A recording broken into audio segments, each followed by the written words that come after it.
Algunas Cameroon, mes chers compatriotes. Oh my God. Oh my God. So, guys, did you listen to Paul Biya on 13th of July 2025? Did you? Because that was shocking. Most of us believed that Paul Biya will not appear anywhere in Cameroon's presidential bid. And guess what? He came live on air, not really live on air, sorry, on Twitter, and announced that he was going to vie for presidency for the 8th term since 1982. Did you just listen to his audio of him talking? You can see that the energy is not there. You can see that he doesn't even have the capacity to lead. But who should we blame? Is it the people of Cameroon? Yes, we are going to blame you for continuously electing one leader for the last over 40 years. From 1982 to 2025 is probably 43 years or so. So, the people of Cameroon, why? Because that's the question. That is the question. You know, I mean, leaders in Africa, I will say they are immune to retiring. They want to be in power forever and ever. Their families lead ministries, head ministries, military. Hey, I mean, some African countries are family affairs. So, did you listen to that video? What was he even saying? Because me, I was just laughing. Oh my God. But at the same time, there is this notion of, I think, it's not even him that is interested in that position. It's the people around him that want to continue ruling. You see, Paul Biya is the face, but there are proxies running the country. And that's why they are using him, that he will be vying, but in real sense, he's not even, he doesn't have even a say, but we are going to talk more about it. Let's listen to this video, and then I come back with an history. You know, let's start with the history. Let's talk about Paul Biya and Cameroon from the beginning until now. Then I think we'll be in a position to understand this better, right? So we have this latest story that came in. Cameroon's 92-year-old president has announced that he will contest October's presidential election. The announcement has left Cameroonians reacting with mixed feelings. And this is because President Paul Biya is 92, and by the time that his current mandate ends, if he wins the elections, he will be 99. He has ruled Cameroon for 43 years with conflicts, accidents, floods, low salaries, economic woes, protests here and there. I am not the only one saying that, because we have many Cameroonians reacting to his mandate and what he's been able to achieve so far. According to Barrister Agbobala, Biya's candidacy is actually a wake-up call for change. I would want to quote him here because he reacted just shortly after. He said that President Paul Biya's decision to seek yet another term is a stark reminder of the urgent need for political renewal in Cameroon. After over 4 decades in power, this announcement is not a sign of strength. It is a reflection of a system that resists change at all costs. Those were the words of Barrister Agbobala. However, the human rights lawyer says that despite the announcement, the future of Cameroon does not belong to the past. I would quote him again. He says that it belongs to the millions of Cameroonians, young and old, who are demanding accountability, justice, opportunity, and truth, as well as democratic governance. Barrister Agbobala, it should be noted, is rooting for Barrister Akere Mona, and he also said that Cameroon deserves leadership that listens, serves, and represents the hope of the people, not one that clings to power. He's not the only one reacting. We also saw another reaction from Sam Mala, who is a governance actor. He said that the candidacy of President Paul Biya is a golden opportunity for the opposition to unite and bring the long-awaited change. Let me also quote this individual. He said that we demand an obligatory coalition between the real opposition, he stated, and according to him, people should not vote for anyone who is above 90 years old. He's a lot, right? And he thinks that people around President Paul Biya are pushing him to run again instead of taking his rest. My advice again, no matter what, whoever is eligible to vote, do not vote for anyone above 90 years in this election. This is the best time for change in our country, Cameroon. Those were his words. Now, President Paul Biya's announcement seems to have taken so many people by surprise. Reacting to Biya's candidacy, we have Mofo Ramiro, a Cameroonian, describing it as witchcraft and wickedness at the highest level. To him, the people should wait and see how the universe puts Biya to a bigger shame than what he is currently facing. We've had so many reactions so far on different social media platforms. The news came in just this evening, and we decided to jump on it and tell Cameroonians what the latest news in Cameroon is at the moment. We've even seen divisions within the rank of the ruling CPD, a political party. We've brought so many experts to analyze what the political situation in Cameroon at the moment is, what the stakes are, what the expectations are, what Cameroonians need at the moment, and how they can go about achieving those goals that they want to achieve. But would that be possible with another Biya's candidacy? What do you think? So, my good people, let's talk about the story of Paul Biya. Paul Biya was born in 1933 in southern Cameroon. Remember that Cameroon was ruled by both the British and the French. So you can imagine, single country, English-speaking people, French-speaking people. Could that be even the reason as to why Paul Biya kept on being elected? Because, if they are not united in the first place, then it becomes difficult for anybody to take that power, to be in charge. Because at some point, the English-speaking side of the country wanted their own independence, their own country. So you see, when people are divided, then it becomes easier for Paul Biya to maneuver. And you can imagine at 92 years of age, he has loyals. People that believe Paul Biya is a symbol of continuity. Wait, guys, Paul Biya is seeking for an 8th term to be the president of Cameroon. And he's saying that he's going to retire when he will be 99 years of age. At this point, he should be resting, or he should be having some fresh air, enjoying his time, because he already has everything that he ever wished for. He is not going to lack anything. He already gathered the resources. In fact, he doesn't even live in Cameroon. He lives abroad in France or no, Switzerland. Hey. So when you look at his history, he grew up in a modest family.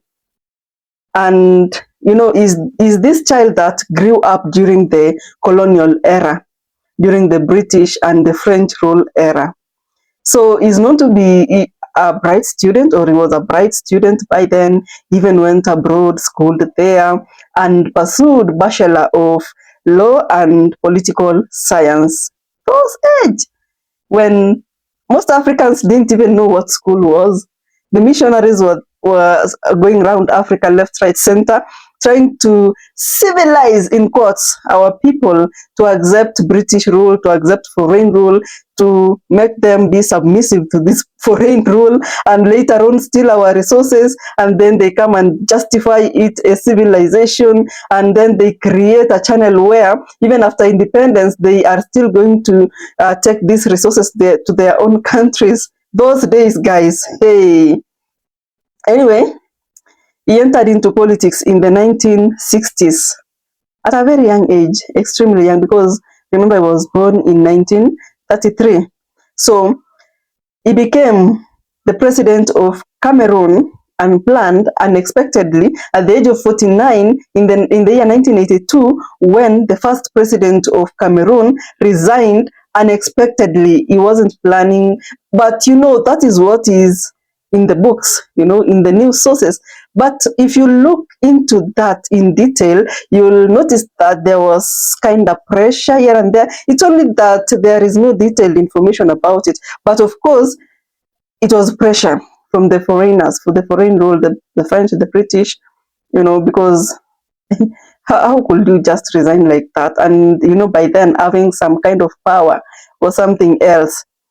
So, at the age of 49, 1982, he's the president, Paul Biya himself. But now, he is inheriting a very, very young nation, a nation that is struggling when it comes to identifying its identity, poor infrastructure, poor education system.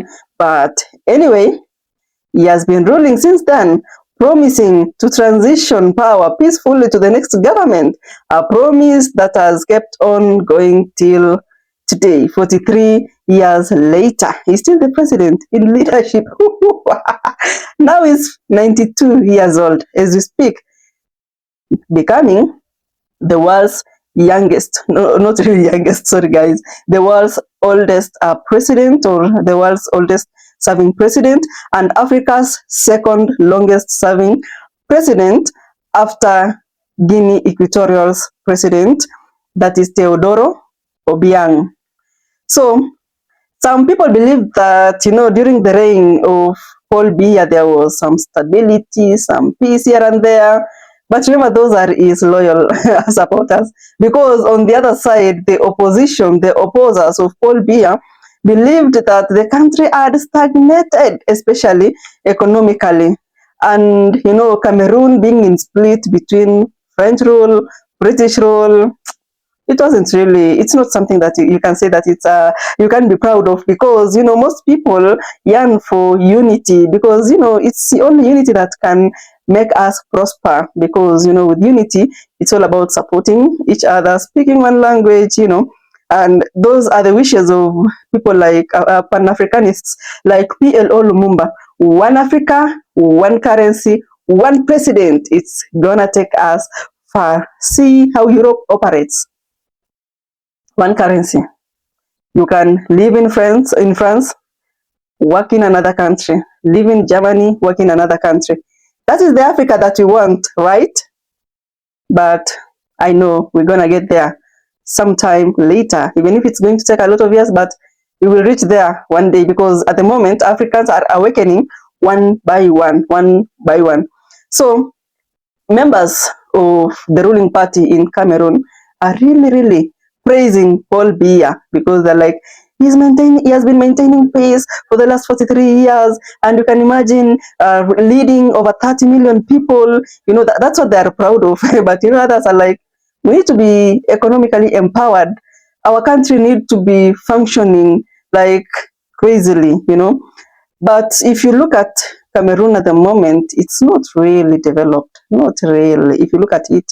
And for me, I will say new leadership, new blood, new generation, new ideas, the better option. And I think that's why America always has elections every 4 years. I think, yeah, with that kind of government structure and election structure, I think, yeah, the best, because we are gifted differently, extremely differently. So when we experience different leadership, then yeah, we are able to see some changes here and there, here and there.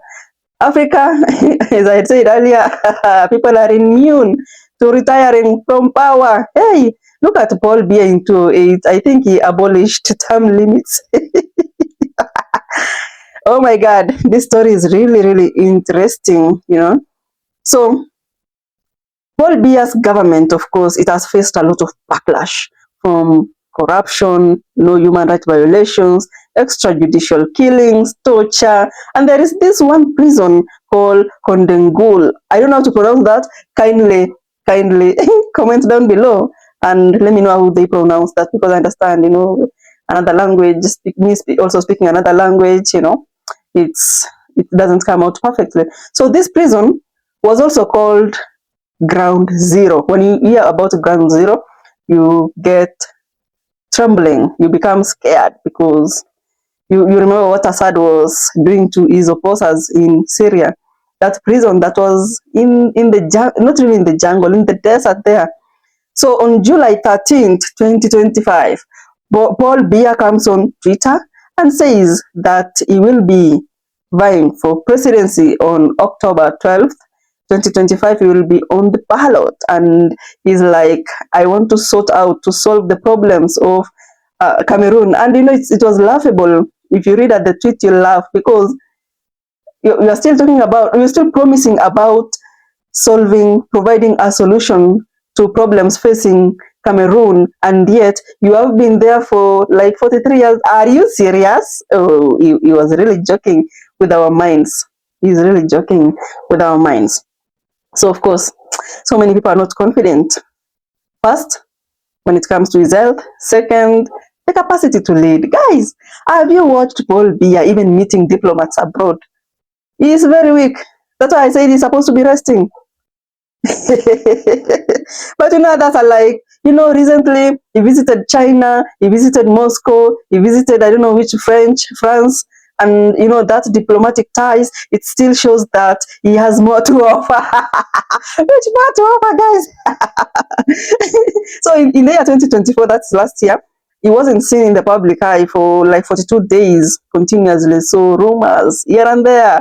Paul Biya is not feeling well. The French are trying to install the son of Paul Biya to be the president. Paul Biya is a puppet. And at last, the government of Cameroon, they came out and they were like, we are going to ban anybody that is discussing the story of Paul Biya, like banned, or you will be arrested. There, talk about it, you will be arrested.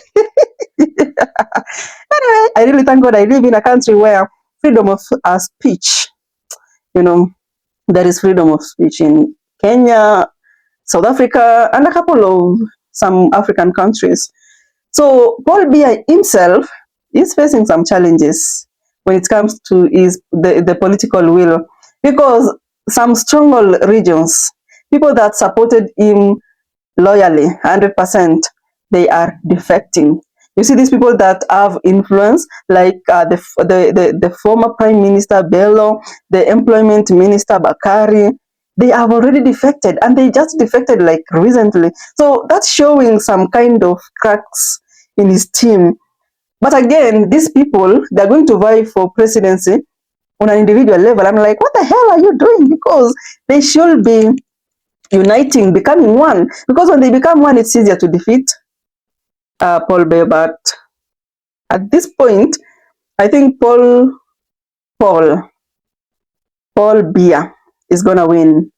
Imagine 300 political parties that have come together to oppose the leadership of Paul Biya. But again, in the opposition, they are not uniting, they're kind of divided. So that's why I'm saying that I think Paul Biya will have an upper hand on that, unless they correct it in the next few months to come. Before October, then they correct this mess, and yeah, I know they will win.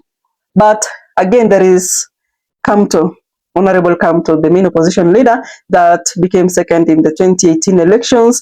At this given point and moment, he's back like he never left. As much as he actually experienced a lot of frustrations here and there from the police. You know what normally happens to opposition leaders? You remember the one in Tanzania? I mean, people are going through a lot. And the civilians are just keeping quiet. They don't even feel like, this person is fighting for our rights. Because I normally feel so sad for the opposition leaders of Uganda. They really tried their level best to fight for the rights of Ugandans, but the Ugandans just keep quiet. But at the same time, I cannot blame them, because Uganda is a family affair thing. Military is the son of the president. Minister of Education, the wife to the president.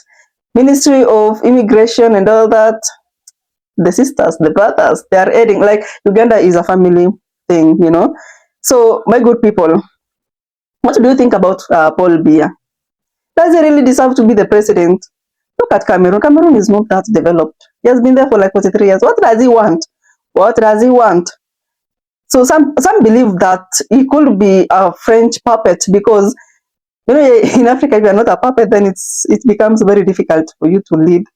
So him being a puppet is what has kept him in power. They know that if he's there, then the West will come left, right, center, and do whatever they want to do. They already created a channel where they're going to steal Cameroonians' resources through Paul Biya, right? Oh my God! Despite so many negative stories about him, he still wants to vie. But of course, negative stories about him, it shows us that the Cameroonians are frustrated with his leadership, and Mind you, he has been the president for almost a century. That's like pretty much. And guys, you won't believe this because the supporters of Paul Biya, they see him as a symbol of continuity. But on the other hand, the criticizers are seeing him as a barrier of progress. The reason as to why the economy is not doing well, it's because of him overstaying in power. But you know, the tool to remove him out are the votes. If they come out and vote, but anyway, this voting system in Africa is really tricky, extremely tricky, I will say. So October 2025 will be the election month, and I can honestly tell you that Cameroonians are at crossroads. Crossroads. Thank you. Thank you so much. If you watched this video up to this point, I appreciate your presence here. Smash that subscribe button. I'll see you in the next video. I love you to the moon and back.